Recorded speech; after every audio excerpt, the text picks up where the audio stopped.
आइए हम बात करते हैं भारत शासन अधिनियम 1935। अधिनियम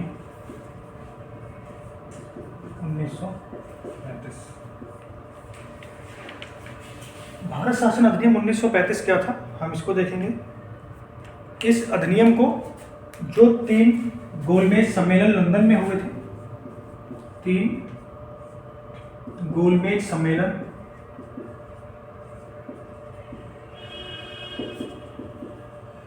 जो लंदन में हुए थे, उनके परिणाम स्वरूप ये जो अधिनियम था वो लाया गया था। इस अधिनियम में क्या क्या प्रावधान थे हम उसको देखेंगे। भारत में सर्वप्रथम संघीय प्रणाली की व्यवस्था की गई।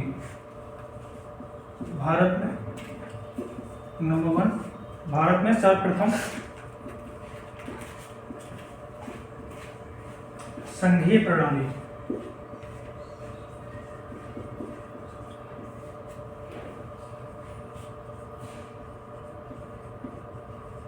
अब इसमें संघीय का क्या मतलब होता है? जैसे अभी जो भारत है, भारत अभी राज्यों का संघ है। संघ को मतलब होता है इकट्ठा करना। संघीय प्रणाली की व्यवस्था की गई थी। अब संघीय प्रणाली की व्यवस्था क्या थी? इसमें इसको 2 भागों में बांटा गया। नंबर 1, ब्रिटिश भारतीय प्रांत,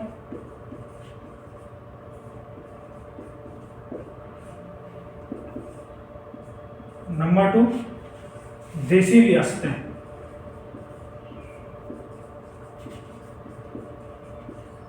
देसी रियासतें मतलब पहला था ब्रिटिश भारतीय प्रांत और दूसरा है देसी रियासतें। ठीक है, अब हम देखेंगे अगला पॉइंट। इसी अधिनियम के तहत केंद्र में द्वैत शासन प्रणाली की व्यवस्था हुई। इसी अधिनियम के तहत केंद्र में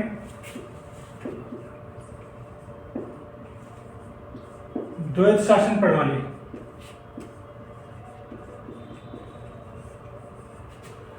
द्वैत शासन प्रणाली जो आई थी वो 1935 के अधिनियम की वजह से आई थी। Next point, 3rd and 4th। Next point, केंद्र तथा राज्यों के बीच शक्तियों का विभाजन। इस अधिनियम के तहत केंद्र तथा राज्यों के बीच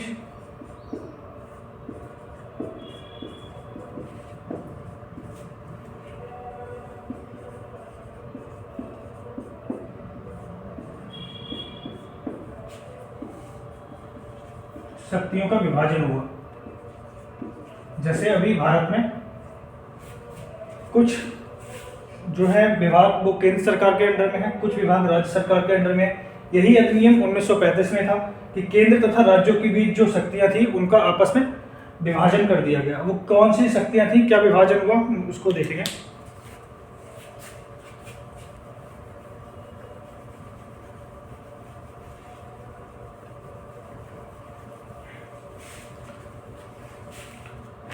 इनको 3 केंद्र तथा राज्यों के बीच जो विभाजन हुआ उन्हें 3 सूचियों में बांटा गया।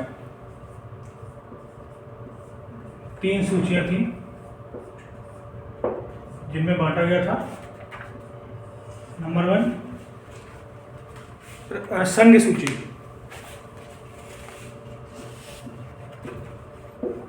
संघ सूची। नंबर 2 प्रांत सूची,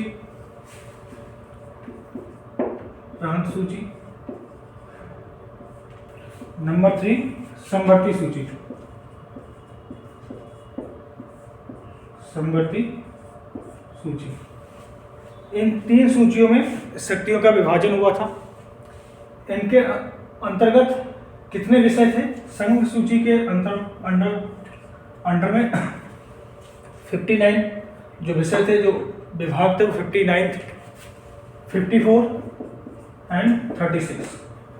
संवर्ती सूची 36, प्रांत सूची 54, संघ सूची 59। अब वो कौन कौन से विषय थे हम उसको देखेंगे।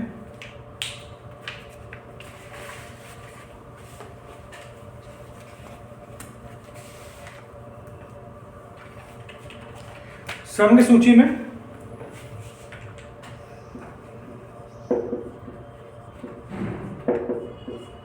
जो विभाग थे 59 विषय। 59 विषय में जैसे विदेश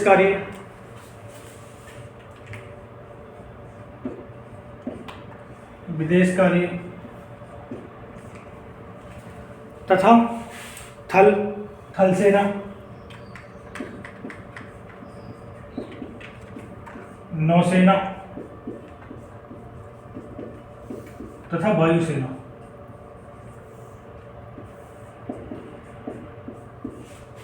ये जो थे संघ सूची के अंडर में आ रहे थे। फिर इसका दूसरा पॉइंट प्रांत सूची। प्रांत सूची में 54 विषय थे, 54। प्रांत सूची में 54 विषय थे। अब वो विषय कौन कौन से थे? जैसे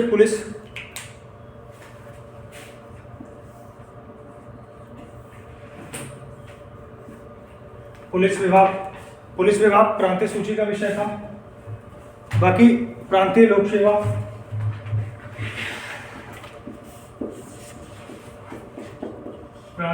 सेवा, जो ये विषय थे ये प्रांतीय सूची में आ रहे थे। इसका अगला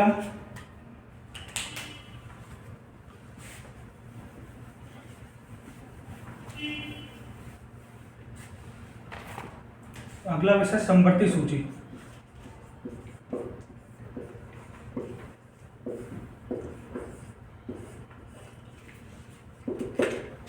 संवर्ती सूची में जैसे दंड विधि,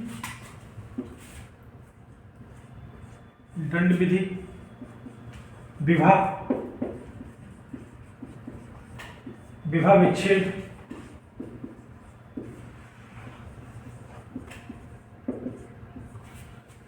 भारत शासन अधिनियम 1935, जो उस समय अधिनियम लाया गया था। 1947 के बाद जो अधिनियम बना, जो भारत का संविधान बना, उसमें हुबहू कॉपी कर दिया गया 1935 का अधिनियम। इसी वजह से जो संघ सूची है, संघ सूची में आज भी जो विषय हैं वो उस समय 1935 में भी थे। जो अभी राज्य सूची का विषय है प्रांतों में, उस समय प्रांत सूची थी, अभी राज्य सूची है। राज्य सूची में जो विषय अभी हैं जैसे पुलिस, बाकी के जो विषय है वो अभी भी वैसे के सेम टू सेम है। इसके बाद अगला पॉइंट है प्रांतों में द्वैत शासन को समाप्त कर दिया गया। नेक्स्ट पॉइंट, प्रांतों में द्वैत शासन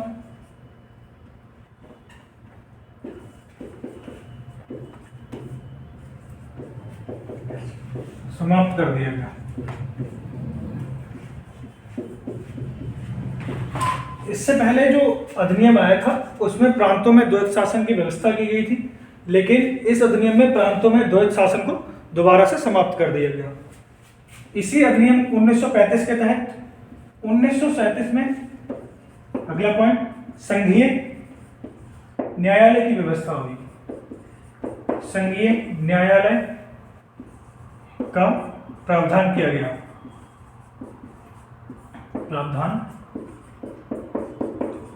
गया। इसी अधिनियम के तहत हम अब अगला पॉइंट देखेंगे। भारतीय परिषद को समाप्त कर दिया गया तथा एक संघीय न्यायालय की, जो अभी पॉइंट लिखा था, व्यवस्था की गई।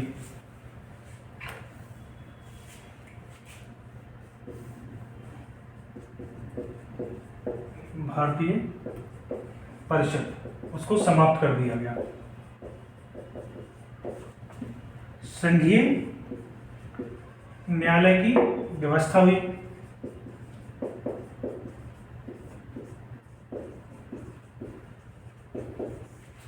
जो भारतीय प्रांतीय परिषद चला आ रहा था उसको समाप्त कर दिया गया तथा जो संघीय न्यायालय था उसकी व्यवस्था हुई। इसी अधिनियम के तहत 1935 के अधिनियम के तहत 1937 में 1937 में बर्मा को अलग कर दिया गया भारत से। अलग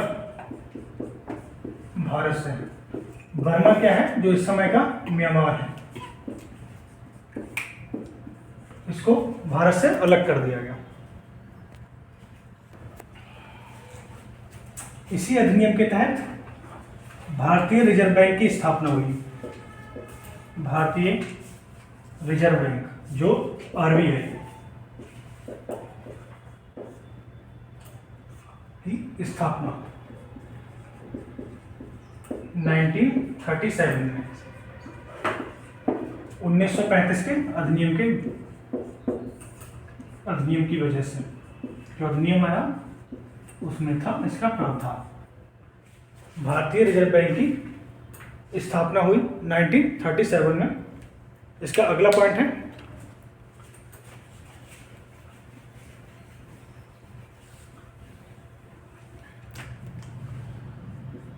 दलित महिला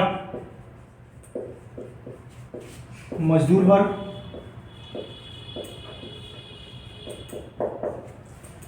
दलित महिला मजदूर वर्ग इनको निर्वाचन का अधिकार दिया गया। निर्वाचन का अधिकार दिया गया।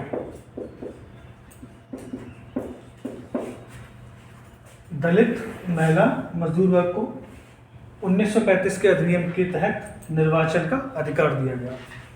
इस अधिनियम के द्वारा 10% जो था, लगभग 10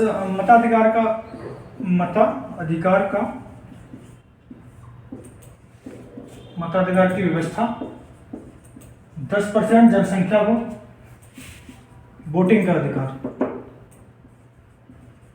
10% जनसंख्या को वोटिंग का अधिकार दिया गया। वोटिंग का अधिकार दिया गया। इसी अधिनियम के द्वारा एक फेडरल लोक सेवा आयोग की स्थापना हुई।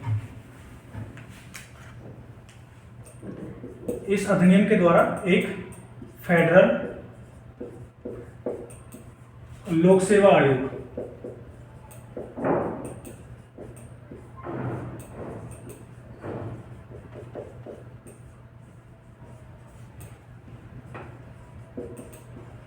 स्थापना हुई। किसके द्वारा? 1935 के अधिनियम के द्वारा।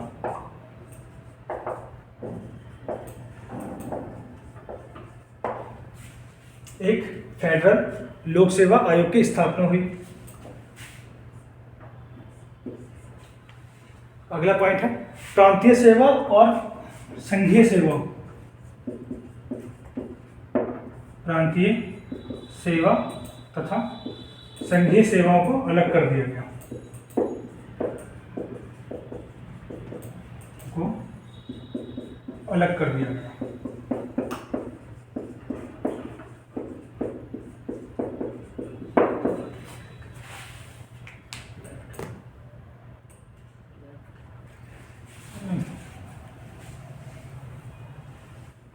प्रांतीय सेवा तथा संघीय सेवाओं को जोड़ दिया गया।